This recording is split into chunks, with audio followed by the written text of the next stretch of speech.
إن الحمد لله نحمده ونستعينه ونستهديه ونعوذ بالله من شرور أنفسنا ومن سيئات أعمالنا. أشهد أن لا إله إلا الله وحده لا شريك له، وأشهد أن محمدًا عبده ورسوله. اللهم صل على محمد وعلى آل محمد كما صليت على إبراهيم وعلى آل إبراهيم في العالمين إنك حميد مجيد. أيها الناس، أوصيكم ونفسي أولا بتقوى الله وطاعته وكثرة مخافته ولزوم أوامره واجتناب عما نهى عنه الله. قال تعالى في كتابه العزيز: يا أيها الذين آمنوا اتقوا الله حق تقاته ولا تموتن إلا وأنتم مسلمون. أما بعد، فإن أصدق الحديث كتاب الله، وخير الهدي هدي محمد صلى الله عليه وسلم، وشر الأمور محدثاتها، وكل محدثة بدعة، وكل بدعة ضلالة، وكل ضلالة في النار. أما بعد، إنسان لو دنيا دا پێی خۆشە چاکترین شتی هەبێت بۆ ئەوەی کە لە دنیادا بەختەوەر بێت و لە قیامەتیشدا عاقیبەت خێر بێت. بەڵام زۆر جار فکر و زەینی ئینسان بەلای شتێکدا دەچێت کەچی ئەو شتە کە تەماشا دەکەی لە ئەسڵدا بۆ ئینسان خراپە و ئینسان پێی بەختەوەر نابێت. زۆر جاران نەفسی ئینسان ئەگەر ئینسان ئاگای لە خۆی نەبێت، ئینسان هەڵدەخەڵەتێنێت. بەڵام پێغەمبەر صلی الله عليه وسلم کە هاتووە بۆ ئەوەی کە ڕێنمونی ئێمە بکات لە فەرمایشتەکانیدا، بەرەو ئەوە ئاراستەمان دەکات و ڕێنمونیمان دەکات کە لە دنیا و قیامەتماندا باشە. لە یەکێک لەو فەرمایشتانەدا کە فەرمایشتێکی حەسەنە و شێخ ئەلبانی بە حەسەنی داناوە سەوبان بۆمان دەگێڕێتەوە کە پێغەمبەر صلی الله عليه وسلم چاکترین شتمان پێداناسێنێت. سەوبان دەگێڕێتەوە دەفەرمێت کاتێک کە ئەو ئاەتە دابەزی کە خوای گەورە دەفەرمێت: والذين يكنزون الذهب والفضة ولا ينفقونها في سبيل الله فبشرهم بعذاب أليم. ئەو کەسانەی کە زێڕ و زی و ماڵ و سەروەت و سامان کۆ دەکەنەوە و حەق و مافی خوای گەورەی لێ نادەن، زەکاتی لێ نادەن، ئەو کەسانە خوا دەفەرمێت موژدەیان پێ بدە بە سزایەکی زۆر بە ئێش خواپەنامەندات. دەفەرمێ لە هەندێک لە سەفەرەکاندا لەگەڵ پێغەمبەردا بووین صلی الله عليه وسلم، هەندێک لە هاوڵانی پێغەمبەر گوتیان خۆزگە زانی بامانە باشترین ماڵ و سامان کامەیە بۆ ئەوەی کە ئەو ماڵەیەمان کۆ کردباوە و دەستمان خستبایە. بۆیە پێغەمبەر صلی الله عليه وسلم لە وەڵامدا فەرمووی: ئەفضەلوه لیسان ذاکر. باشترین شت و باشترین ماڵ و سەروەت و سامان کە ئینسان لەو دنیایەدا هەیبێت، یەکەمیان پێغەمبەر فەرمووی لیسان ذاکر، زمانێکە کە هەمیشە زیکر و یادی خودای پەروەردگاری پێ بکەین. دووەمیان فەرمووی: وەقەلب شاکر، دڵێکە کە شوکرانەی ناز و نیعمەتەکانی خودای پەروەردگاری خۆی بکات و لە خوای گەورەی خۆی ڕازی بێت. سێمیان پێغەمبەر فەرمووی: چاکترین ماڵ و سەروەت و سامان بۆ ئینسان، چاکترین دەستکەوت لە دنیادا، وەزەوجەة مؤمنة تعینه على ئیمانه، ئافرەتێکی ئیمانداری چاکە کە یارمەتی ئینسان بدات لەسەر دینداریەکەی و لەسەر ئیمانەکەی. ئەوە پێغەمبەر فەرمووی صلی الله عليه وسلم باشترین شت و باشترین ماڵ و سەروەت و سامانە. هاوڵان لە ماڵ و سەروەت و سامان پرسیاریان کرد، بەڵام پێغەمبەر صلی الله عليه وسلم سەرنجی بەرەو شتێک ڕاکێشان کە لە دنیادا ئینسان بەختەوەر دەکات، باشترین دەستکەوتە بۆ ئینسان لە قیامەتیشدا ئینسان پێی عاقیبەت خێر دەبێت. یەکەم پێغەمبەر فەرمووی لەو شتانەی کە چاکترین دەستکەوت و سەروەت و سامان و ماڵە، لیسان ذاکر، زمانێکە کە هەمیشە زیکر و یادی خوای گەورەی پێ بکەیت. بۆچی؟ چونکە ئەو زمانە یان ئینسان بەختەوەر و عاقیبەت خێر دەکات، یان ئینسان بەدبەخت دەکات، خوا پەناماندات. خوای گەورە لە فەرمایشتی قودسیدا دەفەرمێت ئەنا مع عەبدی حەیثما ذەکەڕەنی، دەفەرمێ من لەگەڵ بەندەکەمدام لە هەر شوێنێک کە یادی من دەکات، ئەمنیش بە ئەندازەی ئەوەی کە ئەو کەسە منی لەبیرە زیکر و یادی من دەکات، زمانی پاراوە بە زیکری من، خوای گەورە دەفەرمێ ئەمنیش لەگەڵ ئەو بەندەیەمدام بە پاراستنی، بە یارمەتیدانی، بە ئاراستەکردنی بەرەو ڕێگای چاک و کاری چاکە.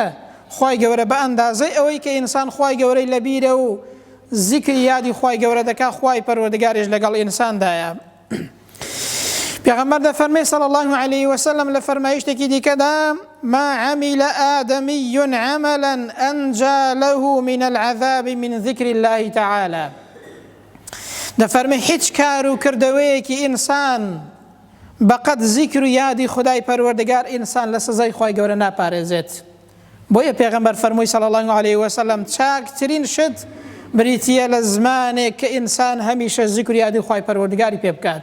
دوایمیان پێغەمبەر فەرمووی صلی الله عليه وسلم لەو دەستکەوتەی کە باشترین شتە لە دنیادا بۆ ئینسان وقلب شاکر، دڵێکە کە شوکرانەی ناز و نیعمەتەکانی خوای گەورەی بخۆی بکات، دڵێکە کە لە خوای پەروەردگار ڕازی بێت، لەسەروی هەموویانەوە سوپاسی خوای گەورە بکات لەسەر ناز و نیعمەتی ئیمان، بڵێ خوایە گیان سوپاس بۆ تۆ کە من ڕێنمونی و هیدایەت دراوم کە لەسەر ئەو ڕێگا ڕاستە و ئەو دینە پاکەم کەسێکی گومڕا و سەر لێ شێوا و نیم، لەسەر نیعمەتی ئیمان شکری خوای پەروەردگار بکات.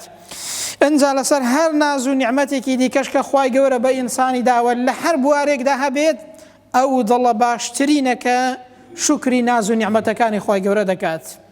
خوای گەورە دەفەرمێ وئن تعدوا نعمة الله لا تحصوها.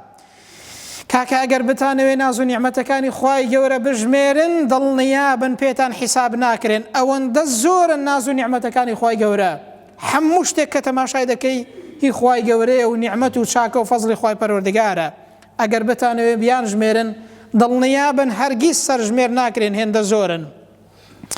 بۆیە ئەو دڵی لە هەموو بوارێکدا شکرانەی خوای گەورە دەکات، باشترین سەروەت و دەستمایەیە لەو دنیادا کە ئینسان هەیبێت.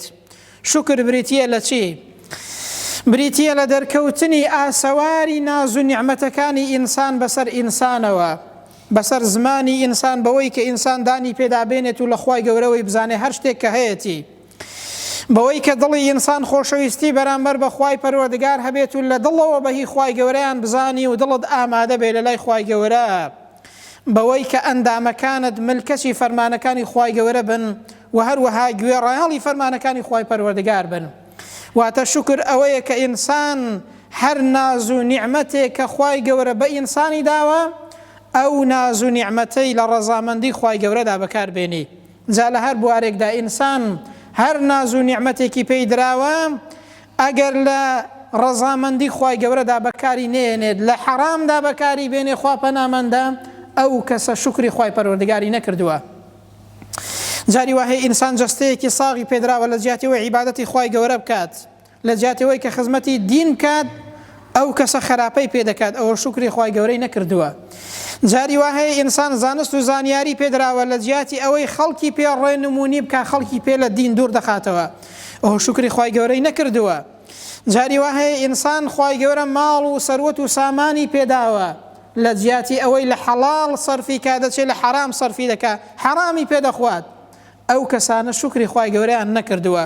چونکە یەکێک لە ڕوکنەکانی شکر ئەوەیە ئینسان ئەو ناز و نیعمەتەی کە خوای گەورە پێی داوی لە حەڵاڵدا لە ڕەزامەندی خوای گەورەدا بەکاری بێنی، ئەوە بریتیە لە شکری خوای پەروەردگار. ئەو دڵە پێغەمبەر فەرمووی صلی الله عليه وسلم باشترین ماڵ و سەروەت و سامانە بۆ ئینسان. ئەنجا پێغەمبەر صلی الله عليه وسلم سێمین شت فەرمووی وەزەوجەة مؤمنة تعینه على ئیمانه. باشترین سەروەت و سامانی دنیا، باشترین شت لەو دنیاەدا لەو سەیانەی کە پێغەمبەر باسی کرد، فەرمووی ئافرەتێکی ئیماندارە کە ئینسان هەیبێت، ئەو ئافرەتە یارمەتی ئینسان بدات لەسەر دین و ئیمانەکەی، واتە ئینسان بەرەو ئیمان و ئیسلامەتی هەڵنێت، ئینسان بەرەو ئیمان و ئیسلامەتی ببات و ئینسان هان بدات لە پشتی پیاوەوە بێت لەسەر دینداریەکەی و لەسەر پابەندیەکەی. پێغەمبەر دەفەرمێ ئەربع من السەعادە، چوار شت هەن هۆکاری بەختەوەری ئینسانن.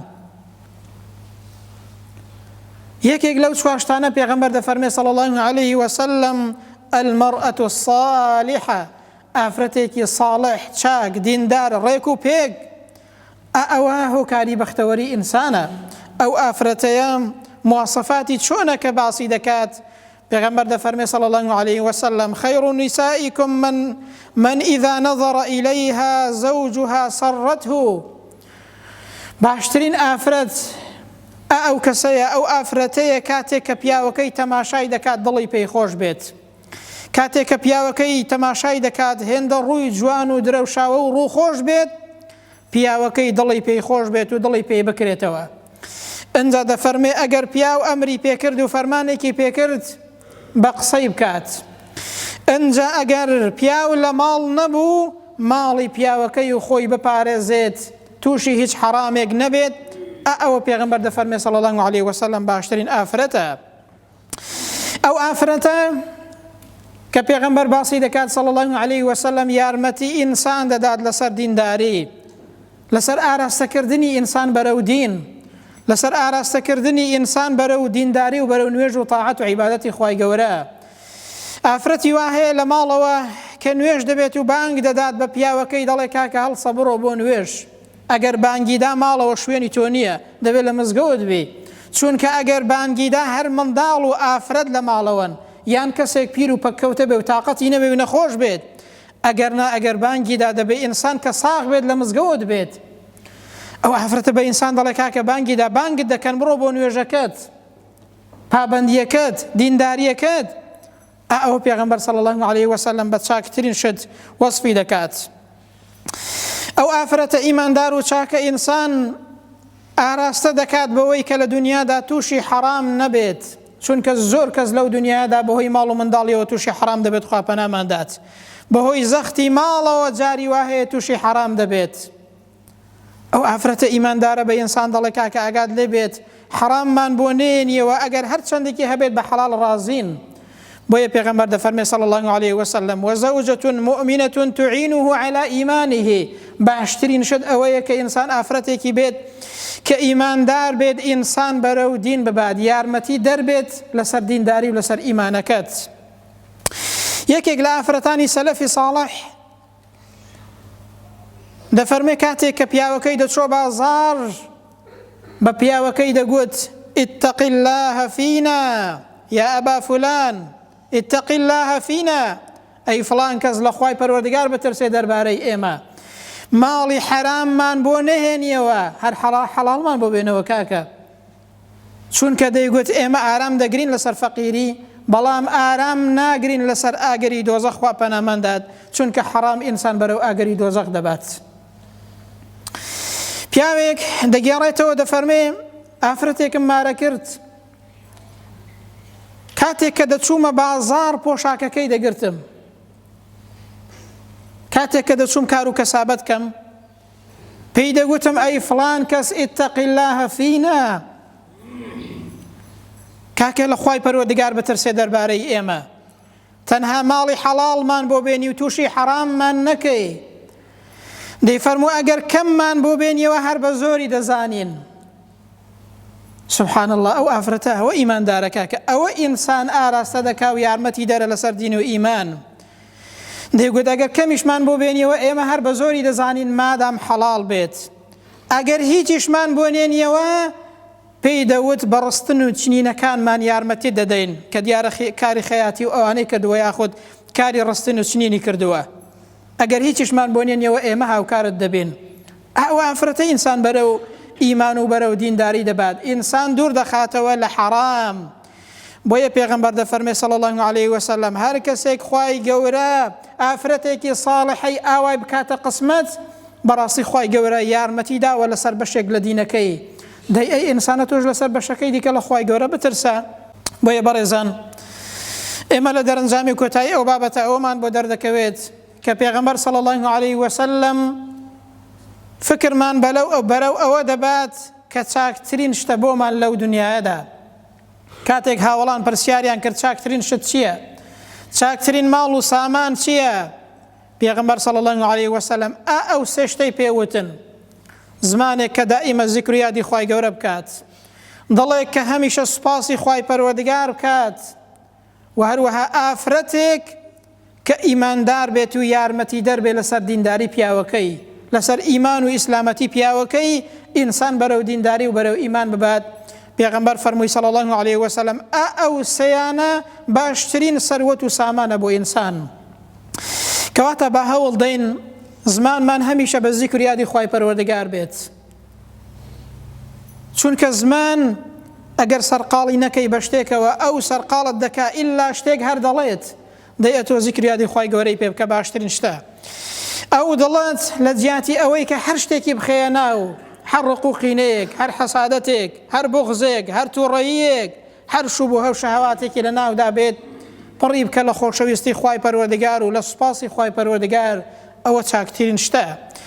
کاتێکیش کە ئینسان ویستی ئافرەتێک هەڵبژێرێت یەکەمین شت حیسابی دینداری بکە، چونکە ئافرەتی دیندار پێغەمبەر دەفەرمێ صلی الله عليه وسلم ئینسان بەرەو ئیمان دەبا و یارمەتی دەری ئینسانە لەسەر ئیمان و ئیسلامەتیەکەی.